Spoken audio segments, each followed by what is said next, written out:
Bonjour,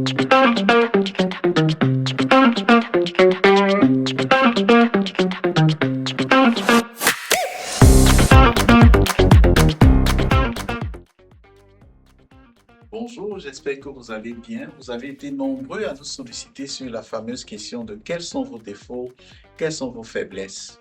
C'est une question qui est très récurrente et qui mérite d'avoir une bonne préparation avant son entrevue d'embauche. Voici ce qu'il faut faire.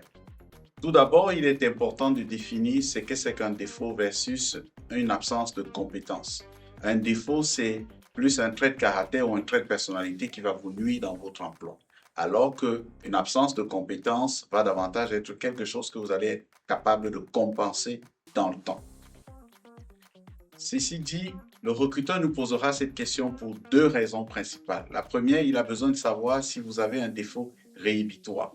La deuxième, c'est celle de savoir quel serait l'impact de votre défaut dans son organisation de travail et davantage mesurer votre capacité de prendre du recul et de pouvoir réagir face à l'adversité.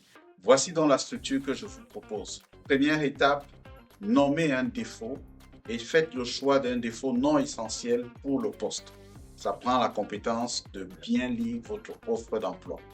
Deuxième étape, démontrer ou alors illustrer comment vous mettez les moyens en place pour limiter l'impact de votre défaut dans l'organisation de votre travail. Prenons l'exemple d'un commis comptable qui a pour principal défaut la timidité. Voici ce que ça donne. Un de mes défauts est que je peux être timide, surtout dans un nouvel environnement ou avec des personnes que je ne connais pas bien. Pour y remédier, je me suis fixé comme objectif de sortir de ma zone de confort en prenant plus souvent la parole en réunion ou en initiant des échanges avec mes collègues. J'ai également suivi des ateliers de communication pour gagner en assurance. Si vous avez aimé la vidéo, n'hésitez pas à la partager, n'hésitez surtout pas à liker, laissez-nous un commentaire, ça nous fera un plaisir de vous donner des réponses.